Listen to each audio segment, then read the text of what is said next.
that mean we can convene the meeting? Yeah, you can convene the meeting. Great. Thank you, Peter. Uh, Good afternoon, everybody. My name is Jim Paris, and I'm convening today's meeting of the Sewer Disposal Working Group. And of course, I'm joined by my co-chairs or tri-chairs. I'm not sure what you want to call us. John Guskowski and Sonia Brinkworth. Thank you to all the members that are in attendance and joining us today. I'm just going to, in the interest of time, just hop right into opening remarks. And I would ask if there are any legislators in the room that would like to provide any remarks. Mr. Paris. Oh, yes. Hi, Representative. Thank you so much. Hi, everyone. Kristen McCarthy-Vahey, Co-Chair of Public Health here. I just want to say thank you to our new co-chairs for stepping up and being willing to serve in this role. Though Senator Amor and I are not necessarily going to be present for every meeting, we are in communication with Jim, and John and Sonia intend to be available to you as well. So thank you all for your work on this, and let's go. Great. Thank you, Representative. Yeah, I'd be happy to open it up to John and Sonia if you have any opening remarks. I do not. I think the PowerPoint pretty much goes through everything that I would have commented on. Great. No, and I would just like to, I don't know, not to be too self-congratulatory, but I think you, Jim and Sonia have done outstanding work behind the scenes in pulling all of this stuff together and to discuss the subcommittee structure that we're going to roll out. A lot of credit goes to them that who've already worked very, very hard on this. So let's go. Thank you, John, and thank you, Sonia. And of course, John is being modest. He was with us every step of the way. So let's hop right into the slides that have been prepared for us, and I want to thank Sonia for putting those slides together. Would I be able to get sharing ability, Peter? Yeah, you should be able to right now. Okay.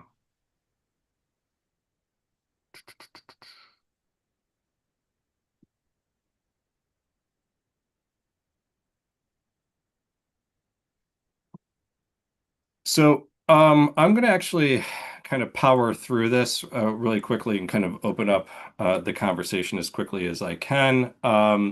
The first couple of slides here are really a preamble, if you will, and therefore, obviously just states the obvious that we're here to do important work, to review the draft regulations that were, uh, uh, that were promulgated or were almost promulgated by the Department of Public Health, and that we are in the business of ensuring that future regulations are consistent and appropriate from both an affordable housing perspective and certainly ensuring the health and safety of the Connecticut's residents. So I just really want to kind of hop right into the committee structure here. I'll say that, when Sonia and I and John all got together in the interim to have a conversation about the workflow for this committee and the working group and how we envision this working group conducting its business. We've in essence, came up with three different subcommittees, and we reached out to several individuals on the working group to inquire about joining in joining us as subcommittee chairs for these three working groups that we've devised. So the first one is nitrogen and environment. The second one is regulations and legal. And the third one is process and funding. Nitrogen and environment will be chaired by David Potts, and I will also be serving in a committee chair capacity as well to assist David, but really the yeoman's work I'm sure will be his. And then with regulations and legal, we understand that that's such a wide berth that folks will be having to really kind of, discuss such broad and complex issues that we thought it'd be prudent to have two co-chairs serve on that subcommittee, one being Tom Stansfield, the other being Robert Smith, and they'll be joined by Sonia to help facilitate the process and make sure the train stays on the tracks. And then third of all, there is process and funding.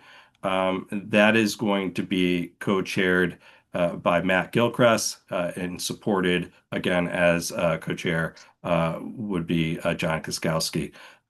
So I want to thank everybody who has stepped up to serve as subcommittee chairs for these three subcommittees. And we understand that this is going to be a lot of work in a short period of time.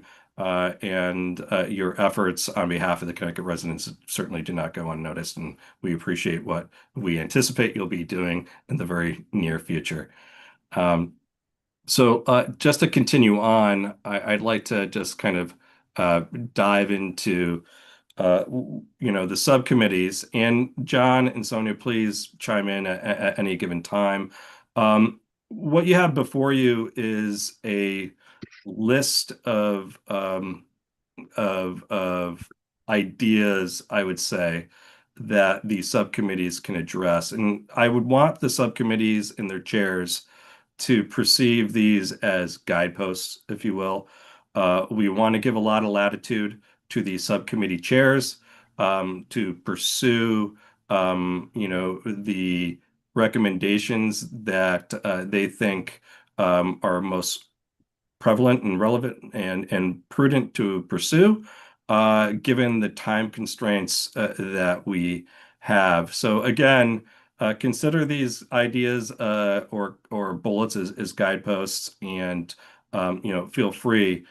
We encourage the co-chairs to work closely with the chairs of the entire working group to articulate what they think is prudent to pursue, again, given the time constraints that we have. And certainly, I should say this from the outset, that it's our goal, having spoken to both John and Sonia, and certainly to Representative McCarthy Vahey, that we find consensus in all that we do, that we would like to have a final report that has consensus. Of course, there's always an opportunity for a dissenting opinion if it comes to that, but I do think that a final document that finds complete consensus will be much more valuable to the legislative leaders moving forward, and certainly each subcommittee should strive for that. So again, nitrogen environment, obviously that was the one explicit requirement that we address as a working group, is the nitrogen limits and what those should be when reflecting on housing affordability and accessibility, in addition to life, health, and safety of Connecticut residents. So, and you'll see that there are several other, concepts here to consider. Again, these are just for the subcommittee's consideration, but certainly standardizing the calculation methods, defining the environmentally sensitive areas, addressing deep ordered towns and waterfront properties, and what sort of impacts we should be planning for pertaining to climate change and sea level rise. I'm just going to go ahead and move along here. We'll have plenty of time to discuss and address any questions that might be had. So again, for regulations and legal, this is probably going to be the most labor intensive potentially subcommittee, and hence the need for three co-chairs. But there's certainly quite a bit of well, I should say there's a lot to chew on for this committee. And again, it may be that the committee can only really focus on a small handful of objectives that they think most important and prudent to do. But you'll see here, I don't think I need to read them all, but evaluating the ongoing training requirements for sanitarians and staff, certainly, reviewing the regulatory framework for ATs, and potentially reviewing the process for technical standards is something that can be considered, and so on and so forth. I will move on now to process and funding. And once again, thank Matt Gilchrist and John Koskowski for heading this subcommittee up. I think that having a planner and a builder heading this subcommittee is really appropriate. Both being hands-on in the process and understanding processes intimately from very different perspectives. And so finding out where the bottlenecks are, and defining agency roles will certainly be important both at the state and municipal levels, and certainly identifying and establishing potential funding opportunities to ensure that processes move smoothly in the future. So timeline. Let's move on to timeline and what is expected of the working groups. Phase one is really the working groups or subcommittee groups really starting hitting the ground running. Hopefully we anticipate meetings getting scheduled immediately, and it's our hope that the first meeting of each subcommittee group can happen prior to our next meeting of the entire working group. So phase one, as one would suspect, is really kind of fact-finding and information gathering, and this can be done with regard to utilizing or engaging stakeholders, and identifying experts to provide information and presentations to those subcommittees.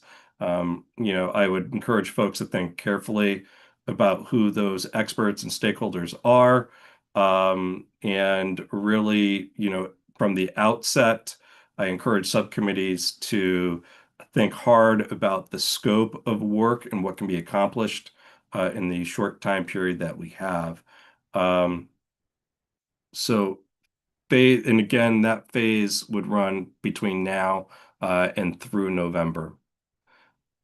In December, is when I think a lot of the fact-finding and gathering concludes, and we start to synthesize that data into outlines to be provided to the entire working group.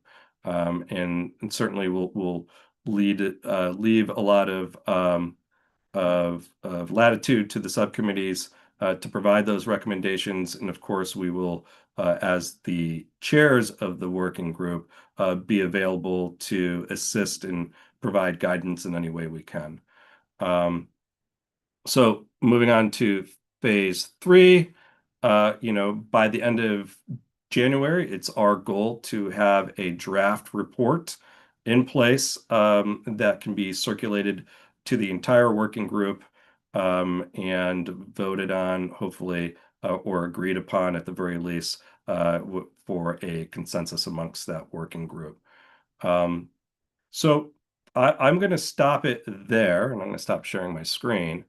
and ask if there are any actually, you know what, before there are any questions, I should say that the chairs of the working group will put together a workflow document that we will follow. We'll expect the subcommittees to submit updates to the working group chairs to be presented at each biweekly meeting. And certainly for logistical purposes, all subcommittee meetings will need to be organized with the Public Health Committee staff, Peter and Beverly, to ensure that they're properly noticed, publicized, and will be recorded just like these meetings are currently being recorded. And I'm not sure if Peter or Beverly, if you have any specific, oh, it looks like Representative McCarthy-Vahey has her hand open. Please, you have the floor. Thank you for that. And also thanks to those working group or subcommittee groups who have stepped up to help get this work done and have these conversations. Just specifically that we will need you to work in coordination and be in conversation with the Public Health Committee team before you set the meetings up, because we have YouTube obligations and one channel. So if multiple working groups happen to be wanting to meet at the same time, we won't be able to do that. So rather than just setting up your meeting with the date and time and then informing the committee, please just work in concert. So I know this is administrative, but I thought it would be a good chance to say that now. Thank you, Mr. Paris. Absolutely. Thank you, Representative. I should say this as well. We would like to get these subcommittees up and running as quickly as possible. In order to do that, we would like folks to email the working group chairs prioritizing 1 through 3, which subcommittees folks on the working group would like to join. We'll do our best to get everybody on the #1 working group that they select. Of course, if slots are constrained, we'll put folks in spots where we think they'll fit best. I see Miriam's hand up. Feel free. Thanks, Jim. Can folks who are not appointed to the working group sit in and participate in working group meetings? I would say that they're open to the public, and that I think we value any sort of expertise engaging at all processes and levels of this working group.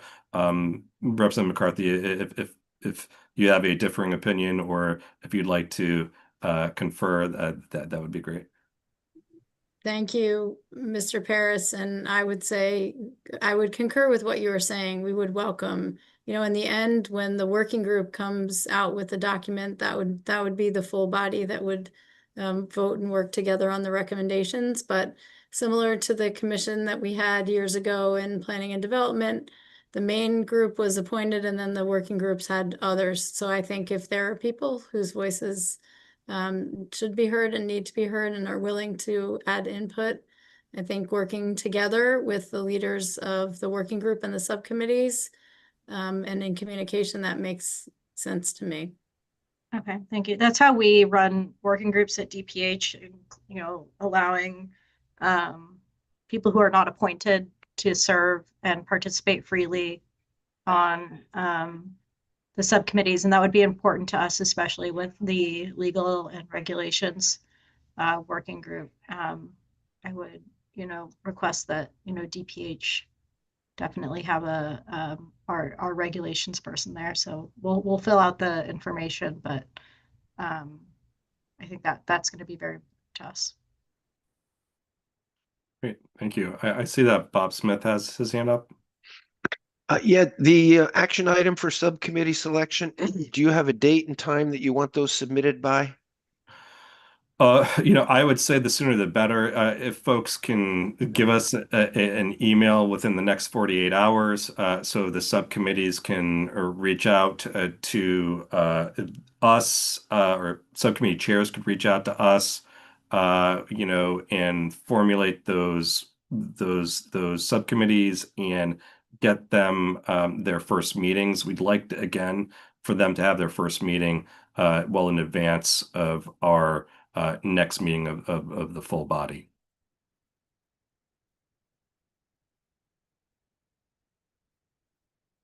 So Sonia, John, if there's anything that I missed, if there's any sort of comments you'd like to make. Just two quick things. I may have missed you if you said it, Jim, because we're hoping that people sort of self-sort into these.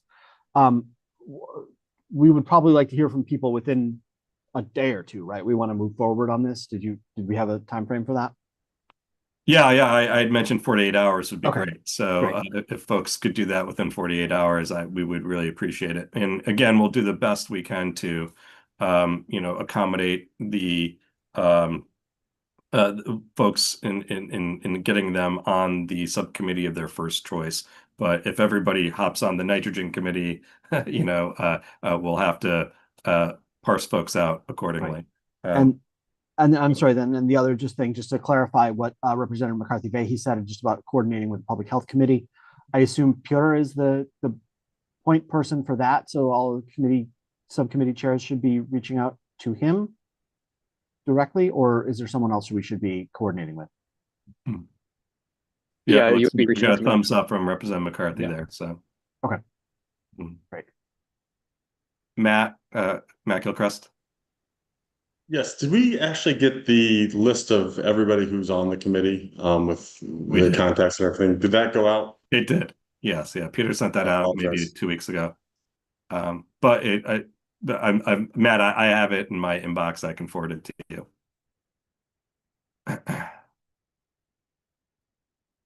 Are there any other questions?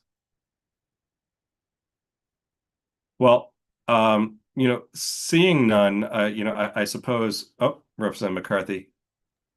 Thank you, Mr. Paris. Actually, rather than a question, just a comment. Just the next meeting of this body is 2 weeks from today. And you're hoping to have the committees, subcommittee groups sorted, selected, a date set, and a meeting held between now and 2 weeks from today, is what I heard you saying, correct? That is correct. So that is ambitious in our normal working group life. And so what I would just say is, and I don't know if you're able to also stop sharing as well, just to say for everyone on today, just practically speaking, if you're able to send that response at the end of the meeting would be great, because I'm certain that Peter will be needing to follow up with folks. And I just logistically, I'm being practical. I think it's a good goal to have, and it may take a little bit to get there. So just impressing that on all of you who I know you know quite well in your own work, trying to wrangle everyone. So thank you. Appreciate that. And I suppose for further clarification, Representative, if either yourself, Peter, or Beverly, could let us know specifically what are the parameters that we're working under with regard to proper notice for these meetings? Is there a certain amount of time that these meetings need to be in a bulletin to be appropriately noticed? Yeah, DPH has a fact sheet on that that we use internally, Jim. I can give it to you that indicates when everything needs to be noticed and posted and everything. But for typically, just the easiest way to think about it is 48 hours in advance. Okay. For virtual meetings. Thank you. I was going to defer to Peter and Beverly, and perhaps we can actually have communication with the subcommittee chairs just to provide, we will provide some just follow-up logistics. Yes, and forgive us doing all the administrative work here, but since we're here, it makes most sense to try and figure some of that out. Great.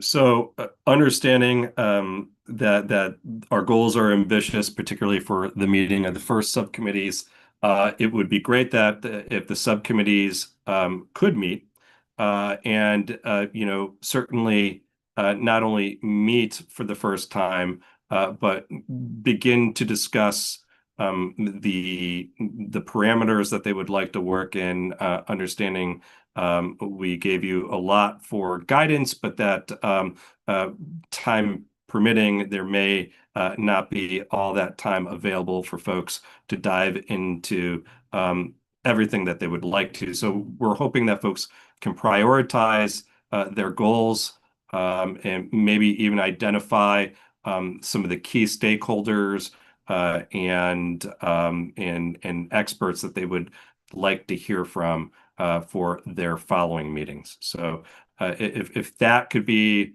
the goal, understanding it's ambitious, I would love for us to get to that point prior to the meeting of the full working group in next time around. So hearing no other questions or seeing no other questions, I think that it would be prudent to adjourn at this moment. I don't think we need motions at this point or anything like that. But if there aren't any questions, comments, or concerns, we can bring this meeting to an adjournment. All right. Thank you, everybody.